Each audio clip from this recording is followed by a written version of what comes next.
Ano, walang dumadaan, biga. Tiga, tatawid ba yan? Hindi yan magpapakamatay. Tingin mo ba gusto mo matay nun pag dumihin ka ng gas? Yung tipong di mo, yung tipong pag tumawid siya, talagang wasak siya.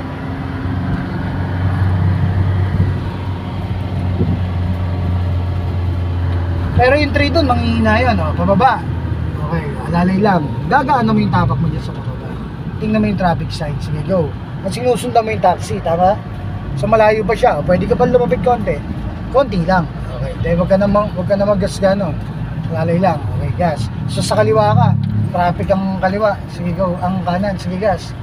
Okay, gas konti, magaan lang. Okay, tuwid mo muna. Pag di pumayag, then balik mo na ulit. Sige gas. Ganun niya, unti-unti lang. Okay. Stay on the lane na. Tingnan mo na yung harapan mo. Kasi nung nakalipat ka ng lane, yun na yung lane mo. Nakama? Lahat ng babanggay mo sa harapan mo, yan ang kasalanan mo. Bitaw mo yung manabela, bitaw mo, malikot ba siya? Sige, adjust ka konti. Malikot ba siya? Di ba hindi? So, huwag ka masyado magalaw dyan. Kalma lang, ha? Tingnan mo to, no? Yan, tatawid ba yan? Hindi, tuloy mo lang. Hindi yan lulusot ng alanganin. Tandaan mo. Pumorma ka ng brake. Brake ka. Lubog mo pa, sagad. Then, hihinto mo na. Hinto. Walang gagawin. O, tsaka mo ngayon, huwag mo na i-gear 1 yan. Ang pababa, gear 2 lang. Bitaw mo yung brake, tingnan mo under yan. O, baka mo yung brake. O. Ang pagpapreno, ganito, bitaw mo yung brake. Sige, bitaw mo lang ha. Okay. Sige, dampihan mo ng preno. Pag kumapit yung unang kapit, steady mo. Huwag mong tutuldukan. Ganun ang preno. Para hindi mahihilo si ate. Para sasama sa'yo lagi si ate. Siyempre kung laging yung eto mga to, nagkaganunan talaga pag nabreno, talagang subsuban, di ba? No? Yung isa yung jeep pag nabreno, di ba? Ilan yung sakay dito, kunyari siyam, di ba? Nung nabreno na malakas, kasya pa yung dalawa eh. Di ba? Pwede ba labing isa eh. Di ba? Kasi nga yung preno, talagang dik kang ganun eh. No? Biro lang yun ha. Pero totoo yun.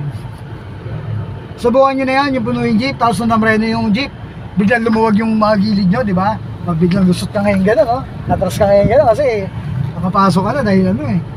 Yung laki mo kanina hindi kasya eh, pero nung namreno yung jeep talagang kasya kayo eh. May sobra pa isa eh. Diba?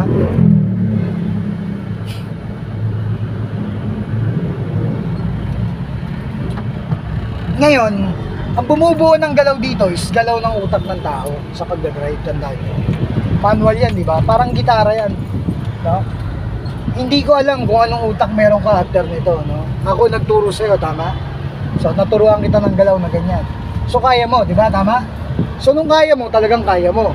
Pero ganito ha, utak mo ang pipigil sa'yo, no? Lakas ng loob mo, no? Kung gusto mong kabahan, ikaw ang kakabahan. Sarili mo yan, tandaan mo. Ngayon, ang tanong ko sa'yo, kailangan pa bang abutin ng taon bago ka gumaling? Tingin mo, bago alisin yung kaba mo? Hindi na, bakit? Kasi ganun din naman, di ba? Aalisin mo rin naman sa uli, ba't mo pa patatagalin? Kaya nga pinagaling na kita ng madali eh, para hindi mo na kami maging katulad eh. No? 3 buwan na eh, atras sa bante pa rin, di ba? Kasi nga, bakit? Biro ba mag-drive? Pag di mo na-control to? So, ayan, di mingas, kulang sa lakas yan. Yan. Pakinggan mo yung makina mo. Diin mo, sagarin mo, ano yung lakas na meron yan. Ngayon, hindi mo i-ship yan, Dre ha. Sige, di mingas, lapit ka ron. Hindi ka naman dapat matakot, sige, di mingas ko, di ba? Sige, diin pa konti. Diin pa, nakakabigang ka pa niya. Pumorma ka ng brake. Okay, lubog mo yung clutch agad. Tsaka mo control din ang brake. Ano yung preno yung tinuro ko? Brake. Okay, pagkahinto mo, tsaka ka mag-shift. Okay, sige na, shift mo na. Gear 1 mo na. Gear 1 mo na. Paka mo yung brake. Sige, atras yan eh. Okay, labanan mo agad. Tama na yan. Okay, then, may motor ha. Sige, magaan lang muna ang tapak. Sige, gas. Magaan lang. Ganito lang, pero magaan lang. Gas. Go tayo, diretso tayo. Gear 2. Lalay lang. Sige, lang clutch. Huwag kang biglang kakabig, no? Babangga ka dyan, no? Kaya mo ko sumandar. Pagka nagkakabigan silang ganyan, huwag kang kakabig. No, nung kinat ka, huwag kang pupunta rito. Tingnan mo yung linya mo. Gumitna ka pa rin dyan. Sige, gas. So dapat malakas yung utak mo rito ha. Hindi kayang talunin ang pakiramdam mo ha, na natatakot ha. So yung takot yung papatay sa inyo rito, yun yung nakakadisgrasya, yun yung nakakapatay.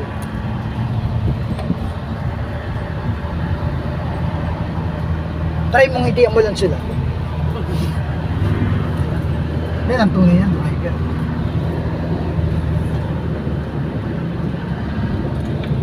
Check mo lang din ngayon, no? Yung kaliwa mo, sino yung nasa likod mo. Mamaya 3 oras na nakabuntot sa'yo, hindi mo pa alam. Sige, di migas, di mo yung traffic sign. O yan, o, tingin ba rin sa kanan, huwag kang tiwala sa mga yan. No, baka nandiyan ako, tumatawid ako kahit nakago.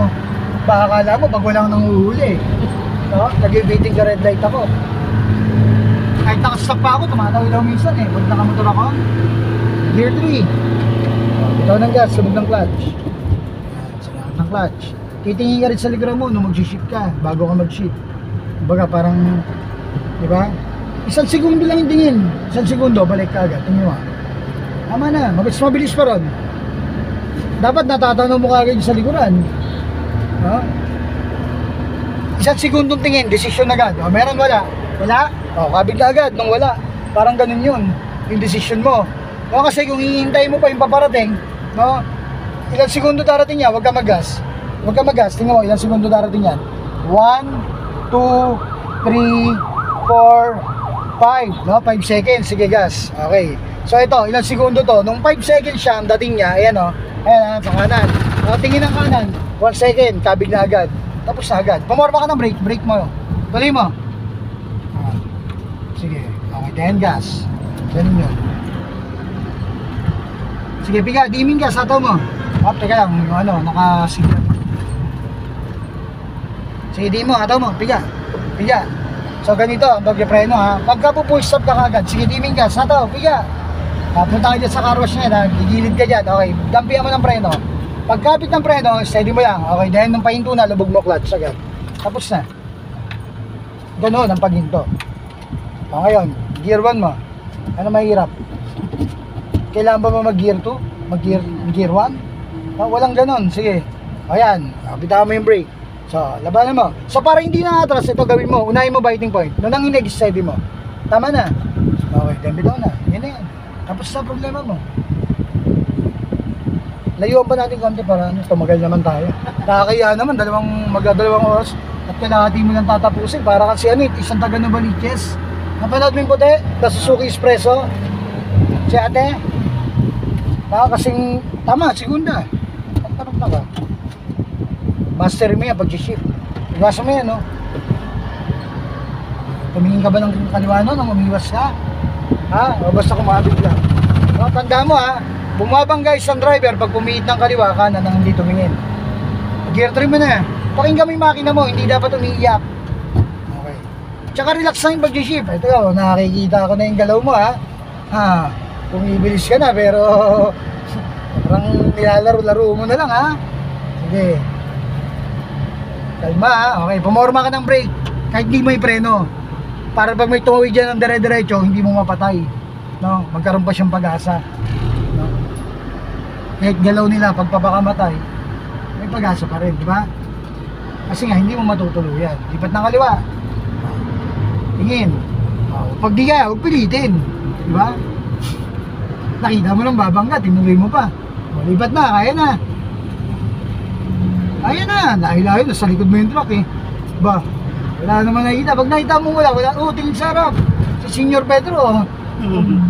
Pag tumambad sa'yo maliwanag na agad yan, no? Segundo lang ang tingin. Sabi ko sa'yo, lubog mo yung clutch agad. Diba?